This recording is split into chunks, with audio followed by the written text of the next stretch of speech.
Any doubt on this?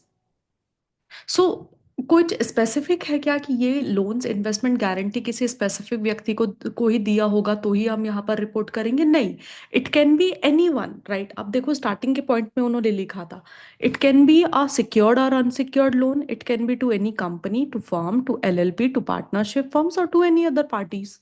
सबका ये सारा ही लोन कवर हो जाएगा। तो याद रखो एमसीक्यू में वो खेल ना जाए आपके साथ इसके लिए। यस। चलो, one of the major chunk जो लाइक ऑफ कारो जो बच्चे छोड़ के जाते हैं वो क्लॉज 3 था। अगर आपने वो क्लॉज कवर कर लिया है तो बाकी क्लॉज आपके वैसे भी कवर्ड है बहुत अच्छे से, ठीक है? सो आपको अभी चिंता करने की जरूरत नहीं है। चलो, इसी बात पे हम आएंगे अपने अगले क्लॉज की तरफ, which is your application of money and preferential allotment. मतलब आपकी कंपनी ने, आपके क्लाइंट ने मनी रेज किया थ्रू इनिशियल आईपीओ के थ्रू, या फिर फर्दर पब्लिक ऑफर, या तो फिर डिबेंचर्स वगैरह इशू किए। तो अगर ऐसा कुछ हुआ, कौन से पीरियड में? जिस पीरियड को आप ऑडिट कर रहे हो उस पीरियड में, ऐसा नहीं 10 साल पुराना जाके नहीं चेक करने का। Whether the money raised I, by the company in IPO and further public offers, including the debt instrument during the year, whether that was applied for the purposes जिसके लिए पैसा रेज किया गया था। कैन यू टेल मी वो purpose कहाँ दिखता है हमको? कैसे पता चलेगा आपको कौन से पर्पस के लिए पैसा रेज किया था? प्रोस्पेक्टस। प्रोस्पेक्टस।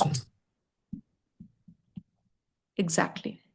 स्मार्ट किड हो यार, स्मार्ट किड। ठीक है, अगर नहीं किया तो उसका डिटेल्स बताओ इस क्लॉज के अंदर आके, कितने दिन का डिले हुआ है, और पता चला कि बाद में अगर जाके कुछ करेक्शन रेक्टिफिकेशन क्लाइंट ने किया है तो वो भी बता देना। यस। सपोज आपके क्लाइंट ने क्या किया, शेयर्स का प्राइवेट प्लेसमेंट किया या कोई कन्वर्टेबल डिबेंचर वगैरह इशू किए थे, fully, partly paid, optionally convertible, ये सब वाले ड्यूरिंग द ईयर।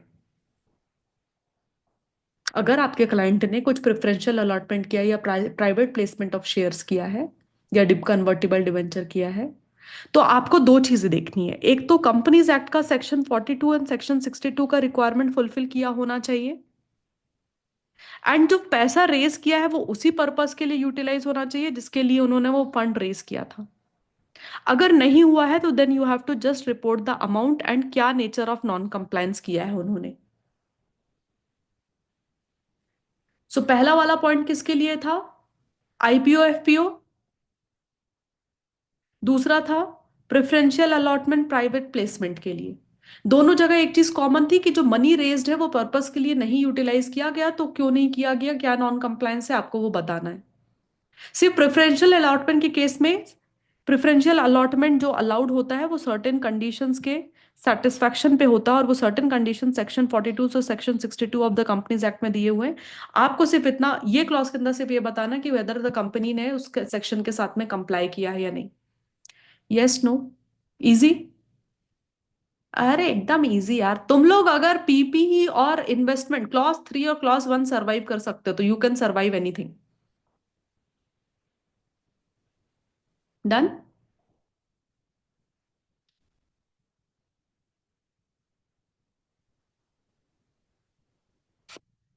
अभी एकदम ही छोटू क्लॉज पर आते हैं, दो छोटू क्लॉज पर आते हैं। अगर आपका क्लाइंट क्या है, एक निधि कंपनी है, ठीक है? Your client is a Nidhi company. ये मई 24 के एग्जाम में आया हुआ क्वेश्चन है, because that was the first time I started coming on the study with me and all करके। मैं तभी टीचर नहीं थी, मतलब I was not the teacher then, but I was just coming here sharing tips and सब। तो उस time पे जब मैंने बच्चों को कुछ ऐसे गाइडेंस दिया था तो मैंने निधि कंपनीज पढ़ा दिया था ऐसी। मैं यूट्यूब में नॉर्मली आकर के like with very bad infrastructure setup आती थी मैं, और मैंने पढ़ा दिया था, और ये एग्जाम में क्वेश्चन आ गया था। इतने बच्चों ने मुझे मैसेज किया था कि क्या बताऊं मैं। ठीक है। सो अब मई 24 में आ गया था, बट ऐसा नहीं है कि आपके एग्जाम में नहीं आएगा, क्योंकि साल में 3 बार पेपर होते हैं। तो अब frequency of them repeating question will be very high. वो जो पुराने जमाने में होता था कि लास्ट नवंबर में आ गया, मई में आ गया, दोबारा नहीं आएगा, ऐसा कुछ नहीं होने वाला है। उनके पास उतना ही लिमिटेड नंबर ऑफ चैप्टर्स है और क्वेश्चंस है, उसको ही वो बार बार घुमा भी सकते हैं। So please study everything very carefully. Nidhi company है, अगर वो क्वेश्चन में आपको देंगे कि वो निधि कंपनी है, तो आपने निधि कंपनी के केस में क्या रिपोर्टिंग करनी है? 3 रिपोर्टिंग करनी है। ठीक है। पहला, क्या निधि कंपनी, अच्छा निधि कंपनी जब आप बनाते हो ना, तो उनके पास ना कुछ अपना फंड कितना होना चाहिए? मतलब निधि कंपनी क्या करती है, मेंबर से ना डिपॉजिट लेती है, और वो उनके ही बेटरमेंट के लिए काम करती है। तो जो डिपॉजिट लिया है निधि कंपनी ने और अपना फंड्स है, निधि कंपनी का खुद का, उसका एक रेशो होता है 1:20 का। वो उनको मीट करना चाहिए। हर 20 रुपए के लिए 1 रुपए निधि कंपनी का खुद का जेब का होना चाहिए। Yes, we have to see, ताकि वो अपने लाइबिलिटीज को मीट कर सके, तो Nidhi company has to comply with the net own funds to deposit ratio of 1:20। दूसरा, निधि कंपनी को अपने लाइबिलिटीज मीट करने के लिए एक और काम करना पड़ेगा। जो पैसा आता है ना, जो पैसा उस फंड्स उसके पास है ना, they have to kept it as a term deposit. Bank में जाकर टर्म डिपॉजिट करके डाल दो एक पर्टिकुलर फिक्स टर्म के लिए। क्यों? It has to be unencumbered, कोई चार्ज नहीं होना चाहिए। पता चला आपने लोन लिया और fix deposit as a security दे दी, आपने लोन नहीं रिपे किया, बैंक आपका फिक्स डिपॉजिट जमा कर लेगा, ऐसा नहीं होना चाहिए। अनएनकम्बर्ड चाहिए, फ्री ऑफ चार्ज। अनएनकम्बर्ड में आप लिखोगे free of charge. Free of charge deposit चाहिए कि भाई कभी ऐसा हुआ कि कंपनी अपने क्रेडिटर को नहीं पे कर पा रही है, निधि कंपनी कुछ भी मेंबर्स का रीपेमेंट नहीं कर पा रही है, कम से कम ये पैसा उठाएगा वो टर्म डिपॉजिट का और रीपे कर सकता है।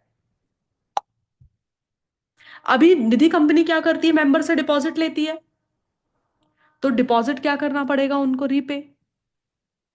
तो क्या उन्होंने या इंटरेस्ट या रीपेमेंट, डिपॉजिट रीपेमेंट करने के लिए कोई डिले किया है? अगर यस, तो कितने पीरियड का डिले है आपको आपको वो पॉइंट 3 में बताना पड़ेगा निधि कंपनी के। क्या बोलती है पब्लिक? एकदम मैम इजी क्लॉज, बोलो ना। मैम फर्स्ट पॉइंट रिपीट करना है। First point was very simple, what it says कि Nidhi company takes deposit from their members. Members normally Nidhi company में डिपॉजिट करते हैं पैसा बाय थिंकिंग कि भाई उनको इंटरेस्ट मिलता रहेगा, and after a certain period of time, जितने भी पीरियड का वो डिपॉजिट करेंगे उसके बाद उनका पैसा रिकवर हो जाता है। तो निधि कंपनी को बोला गया है कि you just don't run on the public money, लोगों से डिपॉजिट लेकर के बिजनेस मत चलाओ। You should also have your own fund. Own fund मतलब अपना खुद का भी कैपिटल होना चाहिए, सिर्फ डिपॉजिट के बेसिस पर आपका निधि कंपनी नहीं चल सकता। तो कितना कैपिटल आपका खुद का होना चाहिए? In the ratio of 1:20। ठीक है। For every 20 rupees deposit you should have 1 rupees of your own. ठीक है। नेक्स्ट, नेक्स्ट उन्होंने क्या बोला था, पॉइंट 2 क्या था कि जो भी कुछ कुछ एटलीस्ट कितना, मतलब 10% जो है उनको क्या करना पड़ेगा, टर्म डिपॉजिट जो है अनइनकम्बर्ड रखना पड़ेगा, ताकि अगर कुछ बाद में लाइबिलिटीज रिपेमेंट करने के लिए पैसा वगैरह कम पड़ेगा तो डिपॉजिट को डिसॉल्व करके हम पेमेंट कर सकते हैं। They should be maintaining 10% unencumbered term deposit. And last, क्या निधि कंपनी ने अपने मेंबर्स को इंटरेस्ट या उनका डिपॉजिट रीपेमेंट में कुछ डिले किया है for any period? Any period मतलब 90 डेज 60 डेज नहीं देखने का, don't get confuse in the MCQ. अगर वो ऐसा कुछ बोलते हैं तो 90 डेज से पेमेंट नहीं किया निधि कंपनी ने, नहीं नहीं, एक दिन से भी पेमेंट नहीं किया, you will have to report the details there of.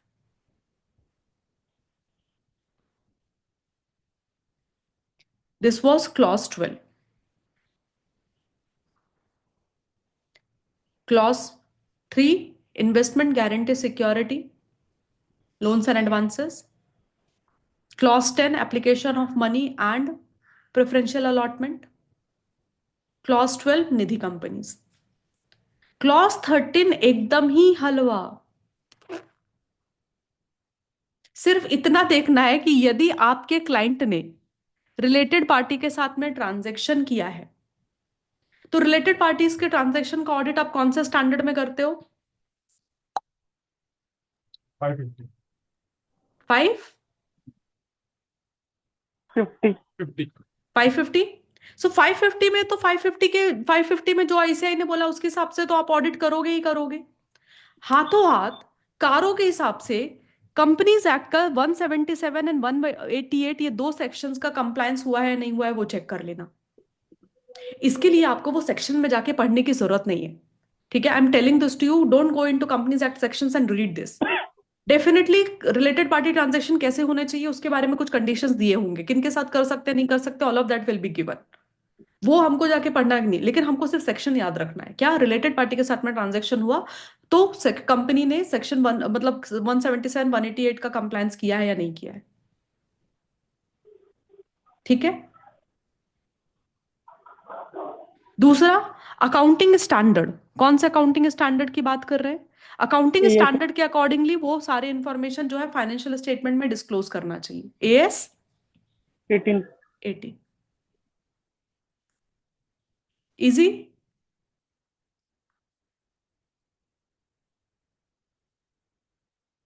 How many clauses are done?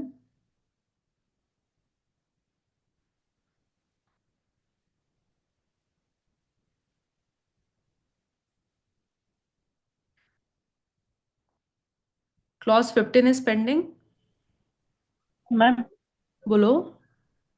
Ma'am अगर सेक्शन याद नहीं रहते 175 180। नहीं नहीं, दो तीन बार पढ़ेंगे, अभी वापस रिवीजन में करवाऊंगी। जितना याद रहेगा उतना याद, अलग से याद रखने के लिए मत जाना।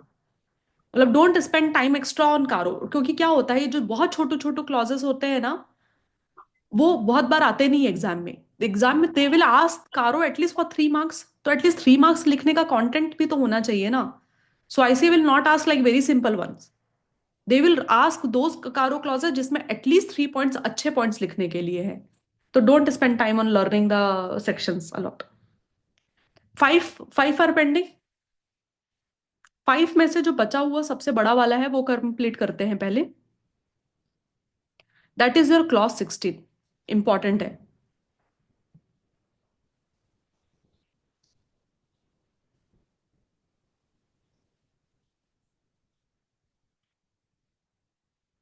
पहला,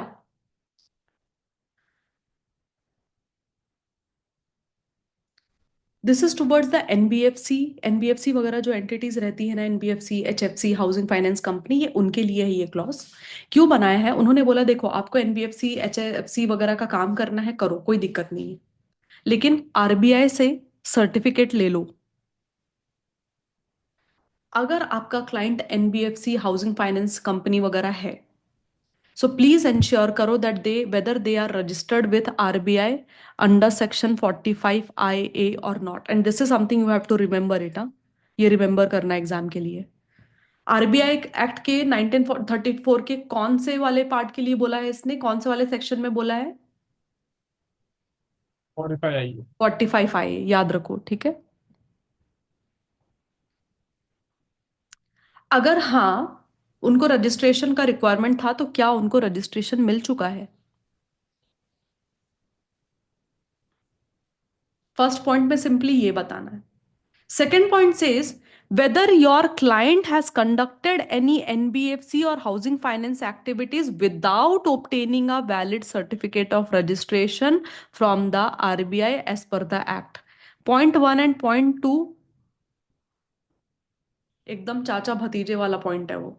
ऊपर बोल रहा है रजिस्ट्रेशन, क्या आपके क्लाइंट को रिक्वायर्ड है रजिस्ट्रेशन, रजिस्ट्रेशन ले लिया है। सेकंड पॉइंट पे बोल रहा है क्या किसी एनबीएफसी कंपनी, एचएफसी जो आपका क्लाइंट है, क्या उन्होंने ऐसा कोई काम कंडक्ट किया है, बिजनेस कंडक्ट किया है without obtaining a valid certificate from the RBI?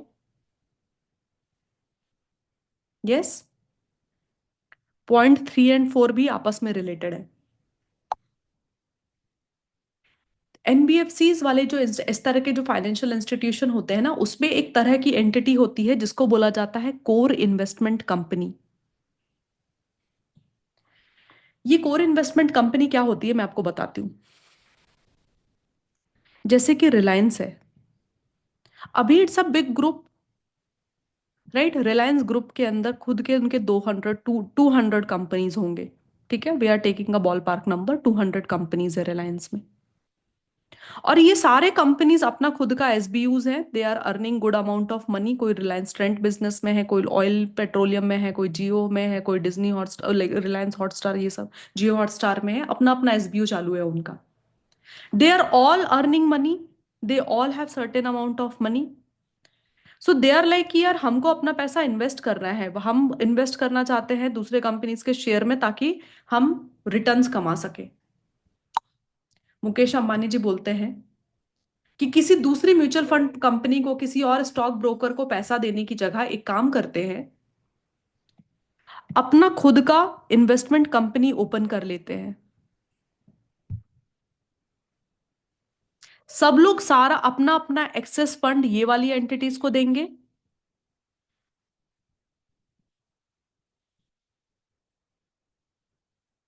These entities will invest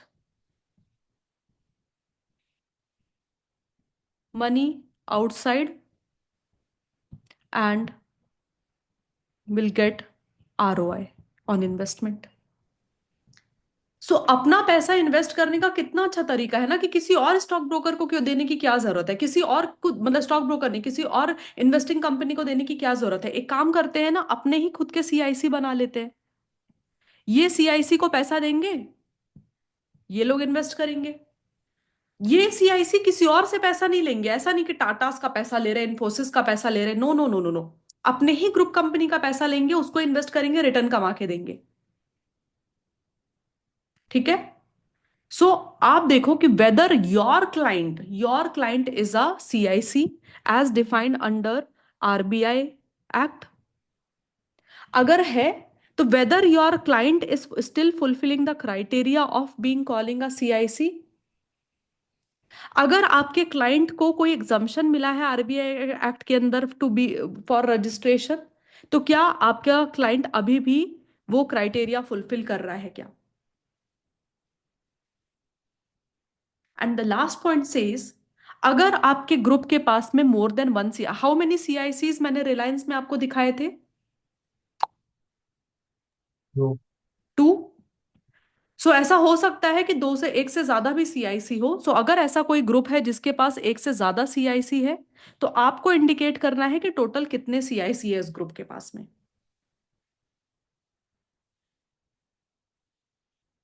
.2 and .3 and .4 easy. एक बार रिवाइज करो क्विकली. इसके पहले के जितने भी अभी तक पॉइंट्स पढ़े ना, अदर देन इन्वेस्टमेंट, हमने वो एक साथ एक लाइन में आप रिवाइज करो. I will give you some time, नहीं तो एकदम से ओवरलोड होगा आपका.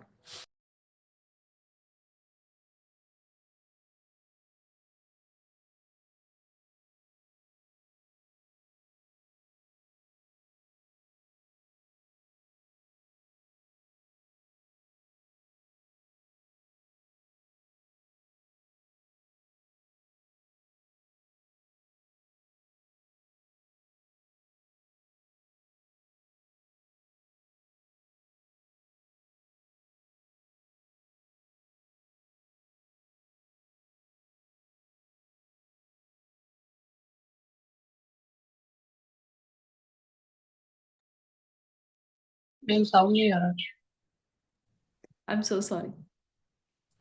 If your client has entered into a non-cash transaction with whom?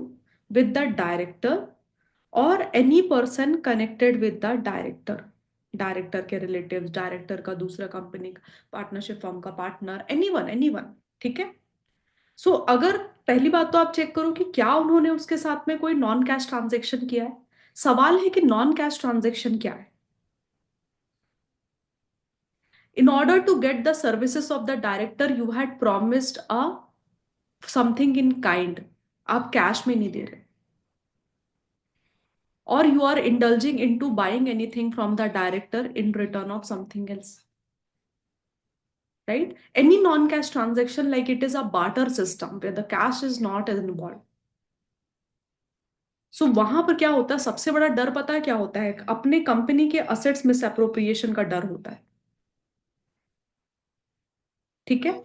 सो अगर ऐसा है तो आप चेक करो कि whether section 192 requirement have been complied with by the company और नॉट. इसके अलावा आपको कुछ याद नहीं करना है. सिर्फ क्या क्या उन्होंने कोई नॉन कैश ट्रांजेक्शन किया विद द डायरेक्टर और any person connected with director, and if so whether the provision of section 192 of the Companies Act have been complied with.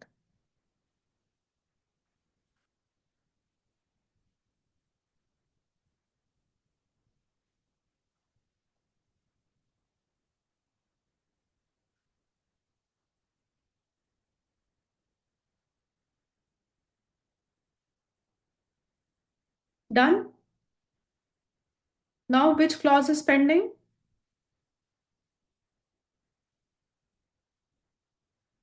अच्छा हाँ, ये one last clause is pending, no? Clause 4. So clause 4 में जब आप clause 3 में आप क्या कर रहे थे? Your client was giving loans and advances, investment, guarantee, security, right? Clause 3 में वही हुआ था. सो क्लॉज 3 में आपने क्लॉज 3 के जो 6 पॉइंट्स है जिसका रिपोर्टिंग रिक्वायरमेंट है वो तो आपने देख लिया. उसके साथ ही साथ ये देख लेना है कि अगर आपके क्लाइंट ने loans advances, investment, guarantee, security दिया है तो whether they have complied with the requirement of section 185 and 186 of the companies act. If not then you provide the details there of. Done. Done with the 21 clauses? Now, you will learn 21 clauses properly. ठीक है? One short voice note. It will take you something around 25 minutes to 30 minutes to record the whole thing. Because कुछ कुछ clauses में बड़े हैं, 3 3 4 4 point है, कुछ कुछ clauses one liner, two liners है. One shot में आप रिकॉर्ड करोगे and you will send it to me by tonight. All 21 clauses. Done? Promise? इतना मान के चलो, ये 30 मिनट्स का जो आप आज रिवीजन करोगे उससे आपके 4 मिनट्स श्योर शॉट पक्के होने वाले हैं, क्योंकि कारो कंपलसरी आता है आपके एग्जाम में. ठीक है? कमिंग टू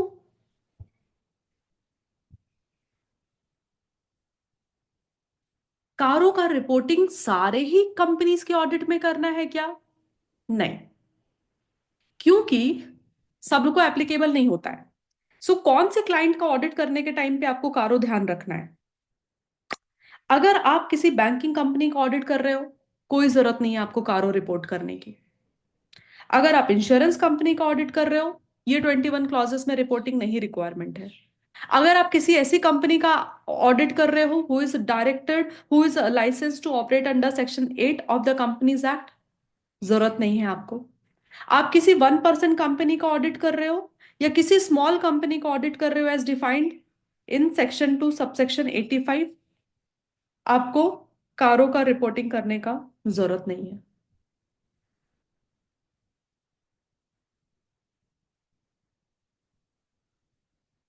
या तो फिर आप किसी प्राइवेट कंपनी का ऑडिट कर रहे हो तो भी आपको कारो रिपोर्ट करने की जरूरत नहीं है. बट सवाल ये है कि प्राइवेट कंपनी में सारे प्राइवेट कंपनीज आ जाएंगे? The answer is no. ऐसे तो फिर कारो लगेगा ही नहीं ना, फिर तो सीधे लिख देना चाहिए था it is applicable only to the public company. But उन्होंने ऐसा नहीं लिखा. उसका रीजन है, सपोज ये होल्डिंग कंपनी है, ये सब्सिडरी कंपनी है. होल्डिंग कंपनी पब्लिक कंपनी है, सब्सिडरी कंपनी प्राइवेट कंपनी है. यस, नॉर्मली उन्होंने क्या बोला है? प्राइवेट कंपनी को कारो नहीं लगेगा. बट अगर वो प्राइवेट कंपनी की जो होल्डिंग कंपनी है वो पब्लिक कंपनी है, तो by default subsidy private company को भी, अगर आप सब्सिडरी के ऑडिटर हो तो कारो will be applicable. Clear? Normally private company को नहीं लगेगा, ये अपन एक्सेप्शन देख कर आए हैं यहां पर. बट अगर ऐसा हुआ कि आपका क्लाइंट प्राइवेट कंपनी है बट उसका होल्डिंग कंपनी पब्लिक कंपनी है, तो फिर तो कारो एप्लीकेबल हो जाएगा. और ये आपका क्लाइंट है, प्राइवेट कंपनी है, ठीक है? इसके सब्सिडरी होल्डिंग कंपनी है, सॉरी पब्लिक कंपनी है.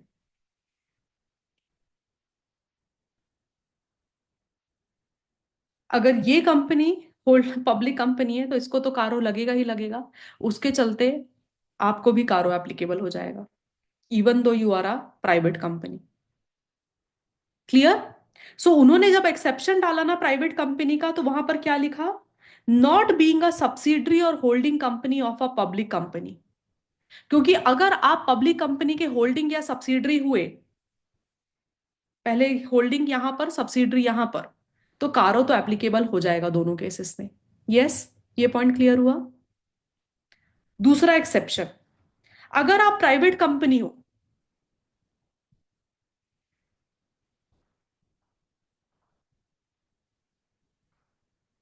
जिसका paid up share capital is not more than 1 CR on balance sheet date,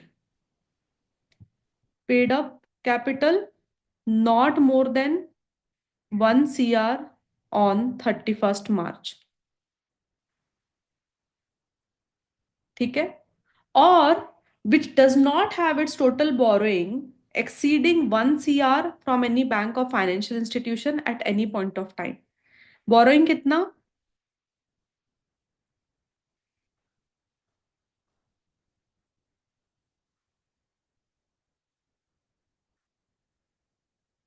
not exceeding 1 CR, कभी, eight any point of time. Year and पे है ऐसा नहीं है, कभी भी ड्यूरिंग द ईयर अगर वो 1 CR से ज्यादा है तो कारो एप्लीकेबल हो जाएगा, 1 CR तक है तो नहीं होगा। और रेवेन्यू कितना?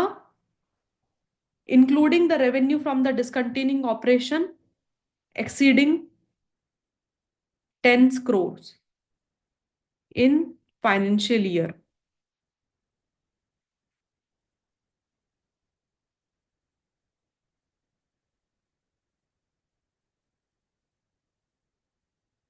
अगर ये कंडीशन सेटिस्फाई होती है तो कारो विल नॉट बी एप्लीकेबल। अगर नहीं होती है तो कारो एप्लीकेबल हो जाएगा।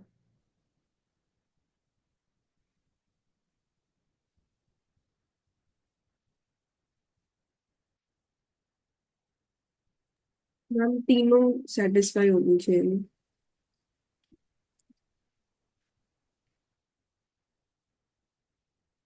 मैम बोलो ना मिचन। मैम ये जो बोरोइंग है वो क्या मैंने कंपनी ने साल भर जितना लोन है इसका एग्रीगेट है या फिर वन एग्रीगेट टाइम 1 करोड़ से मतलब ज्यादा नहीं, सब देखो कुछ? कैसे करना है, जब बोला eight any point of time ना, तो सपोज वो कंपनी पहले लोन ले रही थी 20 लाख का, 10 लाख का, 3 लाख का, 4 लाख का, 5 लाख का, ऐसे करते करते ऐसे at any point of time वो 1 CR टच हुआ in the month of May June July, तुरंत उसके बाद 1 CR के ऊपर गया, तुरंत कारो एप्लीकेबल, ऐसा।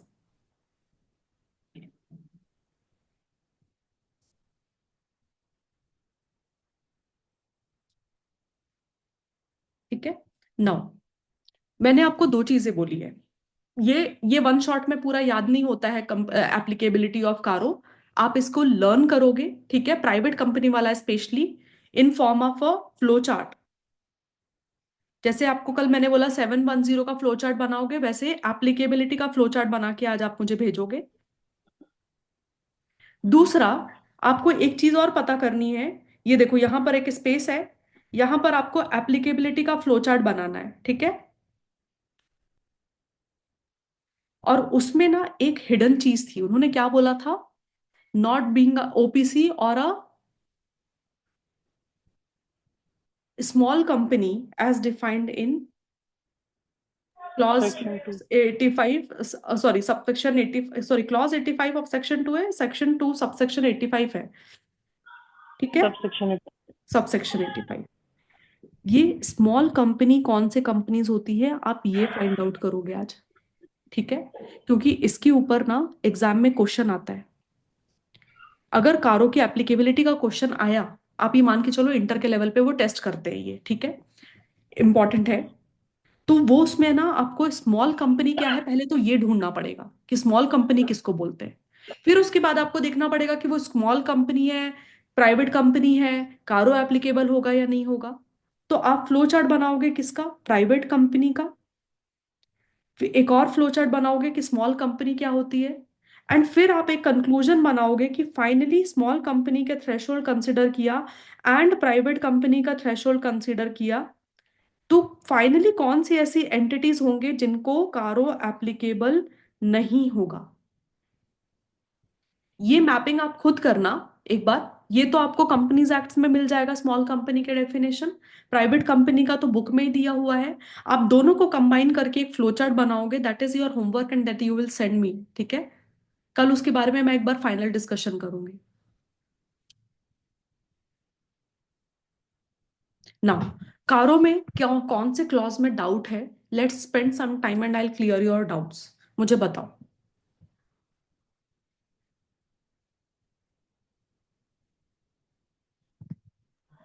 Ma'am hmm. मैम वो प्राइवेट कंपनी में वो मतलब एक बार पूछना था कि वो paid up share capital reservation surplus more than equal मतलब more than equals to 1 crore रहेगा तो एप्लीकेबल होगा एक सेकेंड ना, कि मैं आती हूँ वापस उसमें। उस- if the paid up share capital in reserves and surplus is not more than 1 CR, तो कारो एप्लीकेबल नहीं आए होगा। मतलब अगर 1 CR तक हुआ तो तो कारो एप्लीकेबल रहेगा। एप्लीकेबल नहीं है।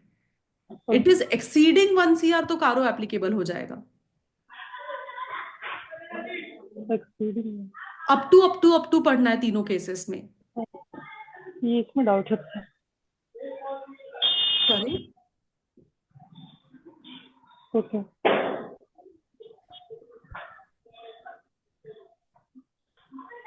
Just give me a moment guys. Guys sorry, can you please just right the definition of small company? Small company किसको बोलते हैं? हाँ। आयुषी ने क्या पूछा? मैम तीनों में से एक भी कंडीशन फुलफिल होती है तो कारो एप्लीकेबल होगा, या तीनों कंपलसरी होना चाहिए? तीनों कंपलसरी होना चाहिए, ठीक है। वो कंबाइंड कंडीशन होती है उसकी, कारो एप्लीकेबिलिटी की। डन। इसके अलावा कोई और डाउट था क्या guys?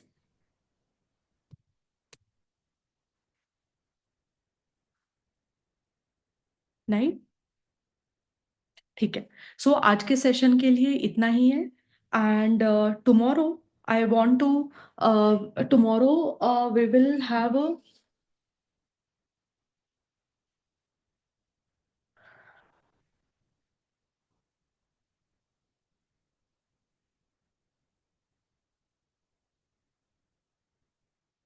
Tomorrow we will cover the important aspect of ऐसे 700 एंड 705, ठीक है। ये दो ऐसे स्टैंडर्ड है जो पूरे का पूरा स्टैंडर्ड एग्जाम के पॉइंट ऑफ व्यू से इंपॉर्टेंट नहीं है। बहुत स्पेसिफिक ही कुछ क्वेश्चंस आते हैं उसमें। बट मेरा मेन कंसर्न क्या है कि आपको ओपिनियन लिखना आना चाहिए। एक बार आपको ओपिनियन लिखना आ गया, किस कंडीशन पे क्या ओपिनियन देना है वो आपको समझ में आ गया, तो then we can move ahead and do other things, ठीक है। सो पहले हम कारो, अभी हम कल के दिन में हम ऐसे 700 705 के इंपॉर्टेंट टॉपिक्स करेंगे।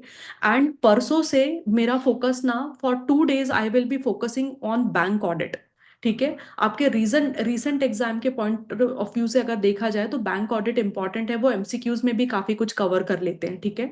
तो हमारा चैप्टर 8 ऑलमोस्ट हो जाएगा, उसके बाद हम बैंक ऑडिट करते हैं। बैंक ऑडिट करने के बाद में, बैंक ऑडिट एक बार अपना फिनिश होगा तो then we can focus on the chapter 11, 1 and 2। मुझे वो भी आपके साथ में कवर करना है। तो चैप्टर 9 ऐसा है कि मतलब वो एक चैप्टर है कि एज इस बेसिस पे ही रीड करना पड़ता है उसको, जो लिखा है वही समझना पड़ता है, उसमें वो कंसर्न नहीं होता है। लेकिन बैंक ऑडिट ऐसा है कि जो रीड करने के बाद में आपको मेरा गाइडेंस लगेगा वो चीज समझने के लिए। So I will help you out over there, ठीक है। सो जस्ट मुझे रिमाइंड करो, मतलब कल हम क्या कवर करेंगे? Tomorrow we are going to cover 700 705 के इंपॉर्टेंट क्वेश्चंस, कंसेप्ट कवर करते हैं, थोड़ा राइटिंग प्रैक्टिस भी करेंगे। एंड आज आप प्लीज ये कंप्लीट करके आओ, ये होमवर्क कंप्लीट करके आओ, क्योंकि जितना भी बहुत इंपॉर्टेंट स्टैंडर्ड थे मैंने सब चैप्टर 8 के कवर कर दिए हैं, इंक्लूडिंग 299, ठीक है।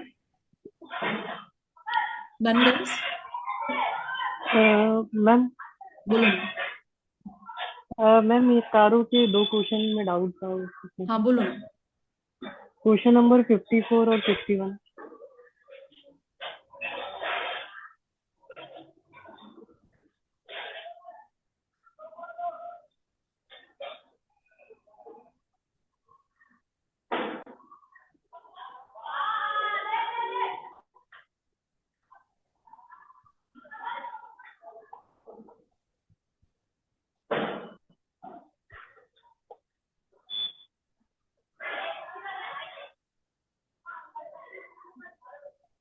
The company has dispensed with the practice of taking inventory of their inventories at year end as their opinion that the exercise is redundant, time consuming, and intrusion to normal functioning of the operation. Explain reporting requirement under कारो. Remember inventory के अंदर दो point थे कि क्या company reasonable interval पे physical count कर रही है, अगर कर रही है तो क्या कोई डिस्क्रिपेंसी नोटिस किया, अगर वो डिस्क्रिपेंसी 10% या उससे ज्यादा है तो उसका क्या लिस्ट डाउन करना पड़ता था कि कहाँ कहाँ पर वो मिला है। कंपनी बोल रही है हमको इन्वेंट्री काउंट करना ही नहीं है क्योंकि उससे हमारा रोजगार जो डेली जो बिजनेस चल रहा होता है वो बहुत इंटरप्ट होता है। आप कुछ नहीं, आप जाके रिपोर्ट कर दो पॉइंट वन में। पॉइंट टू में नहीं आएगा क्योंकि पॉइंट टू वर्किंग कैपिटल वाले केस के लिए होता है, पॉइंट वन में आपका रिपोर्टिंग हो जाएगा यहाँ पर क्लॉज टू में। मैम 61 क्या 61 54 डाउट था ना आपको कि मैंने ऐसे एक्सप्लेन Yes. किया? नहीं नहीं डाउट था। अच्छा ओके, नेक्स्ट क्या सर 61 क्या? Yes the company has raise fund by issuing fully convertible debentures, ये कौन से क्लॉज से रिलेटेड हो सकता है? क्लॉज 10 एप्लीकेशन ऑफ मनी और वो वाला, right, preferential allotment. These funds were raised for the expansion and diversification of the business. Business को एक्सपांड करने के लिए, डाइवर्स करने के लिए उन्होंने वो पैसा रेज किया था। हाउएवर कंपनी ने पैसा कहां पर लगाया? पैसा लगा दिया for the repayment of loans and advances.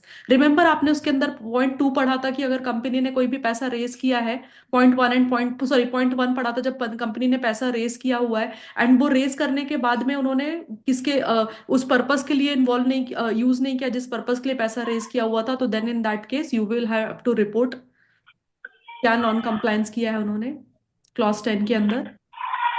Ma'am clause 10 कि 9 है 9 9 है क्या? Yes application of money and ये प्रेफरेंशियल अलॉटमेंट वाला नहीं नहीं नहीं ओ 10 है 10 सॉरी 10 है ना, क्लॉज 10 है, अभी तो किया था अपन ने वो। हाँ 65 मैम क्लॉज क्लॉज 9 नहीं हो सकता है क्या? हाँ क्लॉज मैम 9 कौन सा वाला था? ओ मैम रीपेमेंट ऑफ ड्यूज वाला। नहीं, रीपेमेंट ऑफ ड्यूज थोड़ी है। ये पॉइंट क्या है कि पैसा रेज किया हुआ पैसा, मतलब आपने रेज किया मनी फुल्ली कन्वर्टिबल डिबेंचर्स के थ्रू। फुल्ली कन्वर्टिबल डिबेंचर्स के थ्रू पैसा आप कहां पर रेज करते थे? 10 आईपीएस 10 के अंदर ही ना, IPO FPO issues of debentures convertible debentures उसके अंदर ही था ना ये पॉइंट, नहीं क्या?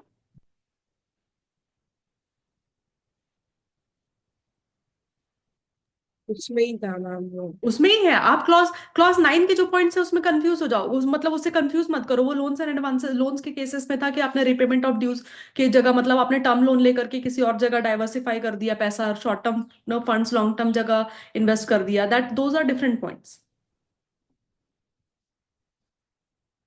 नेक्स्ट क्या था 65? D Limited is a company which is engaged in publishing business magazines. CAP is the start auditor of the company. The company has taken property in the barter deal from its real estate customer against the publication of their advertisement. क्या बोला? barter deal की मतलब real estate customer से company ने property लिया,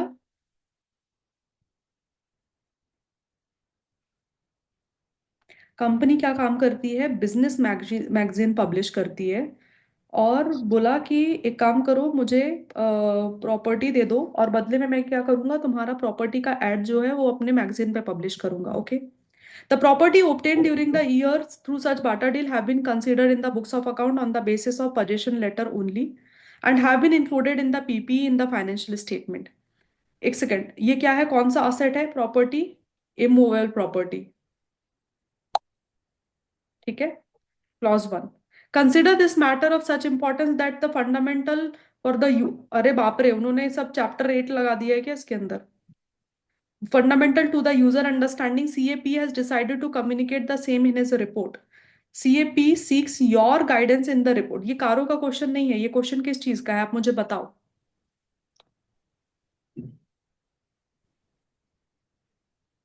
matter which is fundamental to the user understanding, ये keyword कहां पर पढ़ा था आपने? ईओ ईओएम पे। Very good.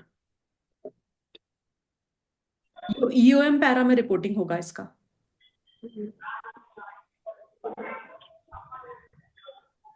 डन। मैम बोलो ना। मैम ये नॉन जैसे बार्टर ट्रांजैक्शन है तो आप एक क्लॉज बनाई थी ना, नॉन कैश ट्रांजैक्शन, तो बट वो उसको नॉन रेफरेंस। कैश ट्रांजैक्शन तो डायरेक्टर के साथ था ना, ये थोड़ी डायरेक्टर के साथ में, ये तो आउटसाइड एजेंसी है ना। Done?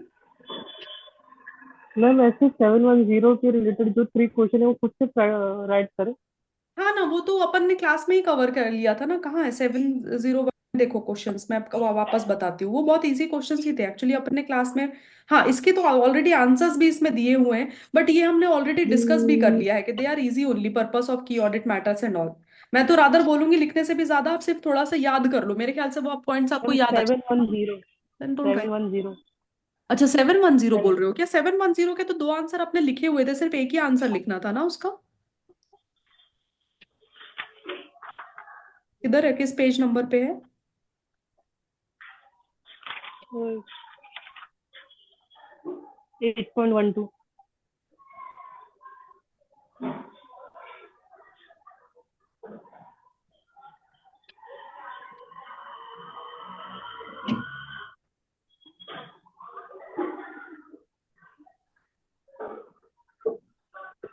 हाँ, ये स्टार्टिंग में याद है आपका जो फर्स्ट पैरा था, फर्स्ट पैरा के अंदर ही ये क्वेश्चन था, दैट असेंशियल रिपोर्टिंग डिफरेंसेस वाला ये पॉइंट।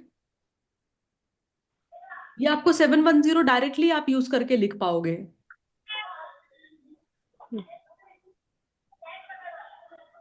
ठीक है। Now Ayushu is asking ma'am one section 143 करवाओगे? देखो सेक्शन 143 करवाऊंगी तो मुझे बैंक ऑडिट करवाने में डिले होगा। Section 143 is a reading content, मतलब ऐसा नहीं है कि मुझे करवाना नहीं है, बट उससे जो एग्जाम में आने वाली ऐसी चीजें जहां पर आपको मेरा वैल्यू एडिशन लगेगा वो सारी चीजें छूट जाएंगी। ठीक है। तो अभी पता है कैसा हो रहा है कि हम मतलब आपको कुछ चीजें आपको खुद के ओनरशिप में लेकर के कवर करना पड़ेगा। मैं उसको पूरा रिवाइज करवाऊंगी, बट अभी नहीं। अभी के लिए जैसे मुझे बैंक ऑडिट कवर करना है, मुझे चैप्टर 1 चैप्टर 11 कवर करना है, that I will cover first. मेरा एक बार वो हो गया, जो एग्जाम ओरिएंटेड पोर्शन पहले जल्दी कवर हो गया, तो I will take the rest of the portion in the revision session. चलेगा? क्योंकि बैंक मैम ऑडिट में audit of advances, drawing power calculation, ये सब इंपॉर्टेंट चीजें हैं। हाँ बोलो। मैम रिस्क असेसमेंट और इंटरनल कंट्रोल वाला चैप्टर नहीं, start. That I will not be able to do now, because वो चैप्टर बहुत टाइम कंज्यूमिंग है। वो रेगुलर लेक्चर्स के पॉइंट ऑफ व्यू से ठीक है वो चैप्टर्स, बट अभी के पॉइंट ऑफ व्यू से उसके they are some important question in ऐसे 315 जो 320 330 वो मैं आपको करवाऊंगी, but internal control automated environment वाला जो चैप्टर है ना, वो पूरा हफ्ता लेता है, so I won't be able to take that now. ठीक है ना? I will give you the access, I have I think already given you the access of my regular classes Manvi, right? So you can go and watch from there. Done.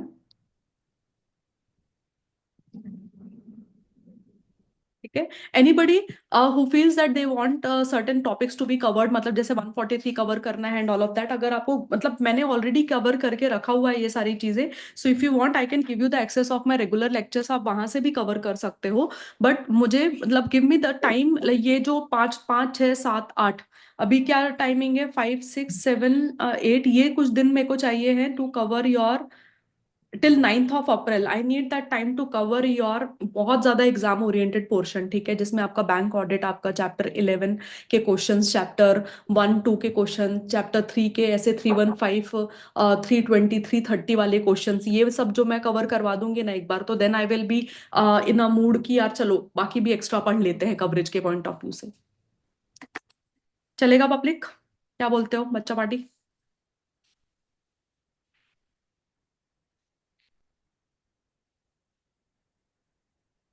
SM kids will meet at 9 o'clock। मेरे पास आज सुबह से power cut का बहुत ज्यादा issue चल रहा था, इसके लिए I had to postpone that class, तो थोड़ा सा रात में बैठना पड़ेगा। अगर आप SM के लिए ज्वाइन कर सकते हो 9 बजे, तो खाना खाते खाते ज्वाइन कर लेना, ऐसा कुछ लोड नहीं है, but please do come in the evening session. ठीक है।